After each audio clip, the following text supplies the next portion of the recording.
మేము దాన్ని ఇక్కడ నిర్వహిస్తాం, ఎందుకంటే ఇప్పుడు ప్రస్తుతానికి అయితే కట్టే పరిస్థితి లేదు అని చెప్పి. సో నెక్స్ట్ ఫేజ్ కూడా కాంగ్రెస్ పార్టీ ప్రభుత్వం తెలంగాణలో దాన్ని అప్రోప్రియేట్ ఎలిజిబుల్ హ్యాండ్స్ ఇచ్చి వాళ్ళతోనే మెట్రోను డెవలప్మెంట్ చేయబోతుంది అనేది నేను అనుకుంటున్నటువంటి విషయం. కానీ తెలంగాణలో కాంగ్రెస్ పార్టీ మెట్రోని అద్భుతంగా నిర్వహించగలుగుతుంది. దానికి కావాల్సినటువంటి కెపాసిటీని, కేపబిలిటీస్ని, ఇంటెలిజెన్స్ని, దానికి కావాల్సిన టెక్నాలజీని ఇంకేమైనా ఉంటే మంచిగా చేయడానికి దానికి కావాల్సిన ఆల్టర్స్ కూడా చేసి దాన్ని మంచిగా మళ్ళీ లాభాల బాటలో తెలంగాణ ప్రభుత్వం తీసుకొస్తుందని చెప్పి నేను అనుకుంటాను. వెంకటరెడ్డి గారు చెప్పండి.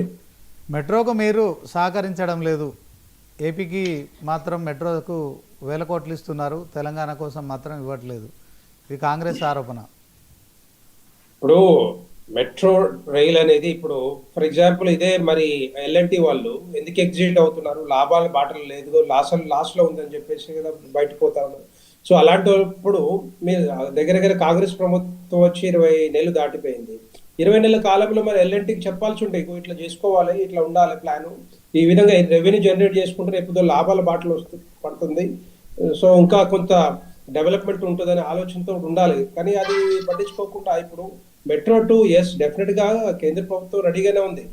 కాకపోతే ఇక్కడ రాష్ట్ర ప్రభుత్వం నిర్మాణం చేస్తుంది, అక్కడే కొద్దిగా ఇష్యూస్ వస్తూ ఉన్నాయి. ఎందుకంటే వీళ్ళ దగ్గర ఒక ట్రాన్స్పరెన్సీ కనపట్లేదు, ఒక రెవెన్యూ లేదు. మరి ఎక్కడ ఏ విధంగా చేస్తారు చెప్పండి ఇదంతా కూడా. అందుకే ఇప్పుడు ఎల్ఎన్టీని కూడా భాగస్వామి చేయమని చెప్తే ఎల్ఎన్టీ వాళ్ళు కంప్లీట్ గా ఎగ్జిట్ అవుతున్నారు. మెట్రో 2 ప్రాజెక్ట్ లో కూడా 163 కిలోమీటర్స్ ఏదైతుందో దాంట్లో కూడా షేర్ తీసుకొని దాన్ని మీరు నిర్మాణం చేయమని చెప్తే వాళ్ళే కంప్లీట్ గా ఎగ్జిట్ అవుతా ఉన్నారు. వాళ్ళు they are not agreeing, actually they are not accepting even.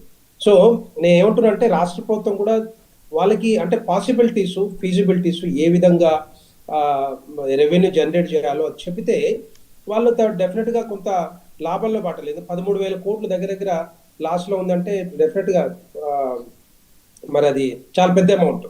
So ఇదే నిర్వహించలేనప్పుడు కాంగ్రెస్ ప్రభుత్వం రేపొద్దున మెట్రో ఫేజ్ 2 ఎట్లా నిర్మాణం చేస్తుంది, ఏ విధంగా నిర్వహణ చేస్తుంది అనేది కూడా క్వశ్చన్ మార్క్, డౌట్ గా ఉంటుంది.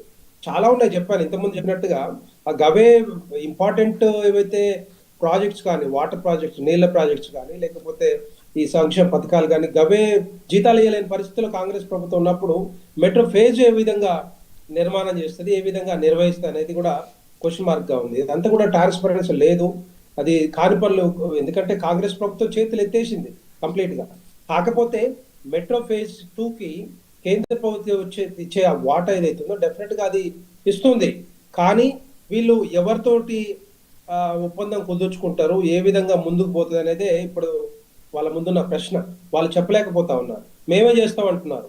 సో ఎందుకంటే ఇప్పుడు ఎల్ఎన్టీ అనేది మనకు తెలుసు ఒక బ్రాండెడ్ ఆర్గనైజేషన్, సో బ్రాండెడ్ సంస్థ. అన్ని మెట్రోపాలిటన్ సిటీస్ లో వాళ్ళు ఎస్టాబ్లిష్ చేసుకుంటూ వస్తా ఉన్నారు మెట్రో ట్రైన్స్ ఇవన్నీ కూడా. మిగతా సిటీస్ లో కొంత మరి లాభాల బాటలు ఉన్నప్పుడు ఇక్కడ ఎందుకు రావట్లేదు, ఏం జరుగుతా ఉంది ఇక్కడ అనేది ఇప్పుడు పెద్ద ప్రశ్న. దాని గురించి ఆలోచించాలి ఫస్ట్ ఆఫ్ ఆల్.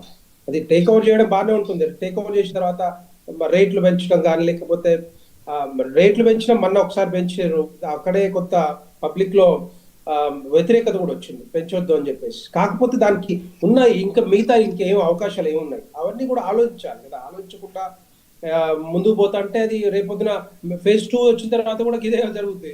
అది మళ్ళీ దగ్గర అది 24,000 crores అనుకుంటాను టోటల్ గా 163 kilometres added. Okay doctor P Reddy గారు, ఓకే పవన్ గారు, ఇప్పటికే ఆర్టీసీ ఫ్రీ బస్ ఇవ్వడం రాష్ట్ర ప్రభుత్వానికి అది ఒక భారంగా మారుతోంది. ఇదే శ్రీనివాస్ గారు చిన్న పాయింట్ సబ్మిట్ చేస్తాను. మీరు అన్నట్టుగా ఆర్టీసీ కూడా ఇప్పుడు ఉచిత బస్సు అన్నారు, ఉచిత బస్సు దగ్గర 8,000-9,000 కోట్లు పే చేయాలి. ఇప్పుడు వీళ్ళు రేపొద్దున రోడ్ల మీదకి వచ్చిరు అనుకోండి, దాని సంగతి ఏం చేస్తారు చెప్పండి. వీళ్ళు అది కూడా చేయలేని పరిస్థితులు ఉన్నారు. అది కూడా చేయలేని పరిస్థితుల్లో ఫేజ్ 1 కూడా తీసుకో, నేనైతే రేపొద్దున ఫేజ్ 2 కూడా నిర్మాణం మేమే చేస్తామంటే అది నాకు కొంత కాంగ్రెస్ ప్రభుత్వం చేయలేని పరిస్థితుల్లో కనపడతా ఉంది. పవన్ మల్లాది గారు, ఇప్పటికే ఆర్టీసీతోని ప్రభుత్వానికి ఒక భారం, అప్పుల భారం ఒకవైపు, వడ్డీల భారం ఒకవైపు, ఇవన్నీ నడుస్తున్న క్రమంలో ఎల్ఎన్టీ సంస్థ సరే దాంట్లో బోగీలు పెంచిరా, తర్వాత మెయింటెనెన్స్ అయితే ఓకే, రోజుకు ఒక 5 లక్షల మంది అయితే మెట్రోలో ప్రయాణిస్తున్నారు, సకాలంలో వాళ్ళ ఆఫీసులకు చేరుకుంటున్నారు. హైదరాబాద్లో ట్రాఫిక్ కష్టాలు ఎట్లున్నాయో మనకు తెలిసిందే. ఇదే క్రమంలో ప్రభుత్వం టేక్ ఓవర్ చేస్తే కొంత ఇబ్బందులు ఉంటాయని ఒక అభిప్రాయం అయితే మన డిబేట్ ద్వారా తెలుస్తుంది. సో దీంట్లో ప్రభుత్వ నిర్వహణ విషయంలో కావచ్చు, మొత్తానికి ఈ విస్తరణ కావచ్చు, ఈ విస్తరణ ఒకవైపు జరగాల్సిన అంశం, మరొక వైపు నిర్వహణ మరొక వైపు.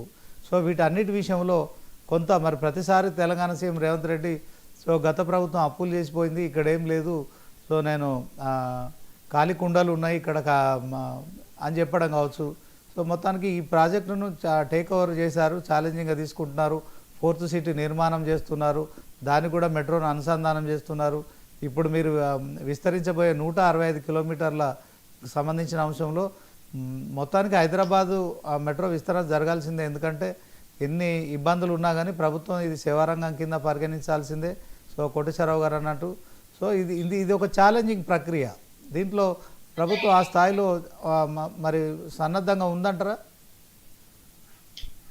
యా ఇప్పుడు మరి